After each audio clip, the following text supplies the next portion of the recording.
В региональном управлении Федеральной антимонопольной службы подвели итоги работы за 2022 год. В прошлом году ведомством выдано 16 предупреждений и одно предостережение по признакам нарушения требования закона о защите конкуренции.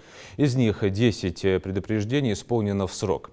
Возбуждено 47 дел о нарушении антимонопольного законодательства, по результатам рассмотрения которых по 45 делам ответчики признаны нарушившими требования законодательства. Выдано 3 предписания, все они исполнены в установленный срок.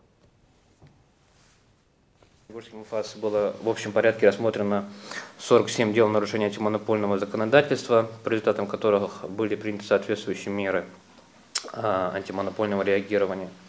Ну и, как мы знаем, за нарушение антимонопольного законодательства привлекает лиц к соответствующей административной ответственности. И, в общем, общая сумма наложенных административных санкций в размере административных штрафов составила 3 миллиона рублей.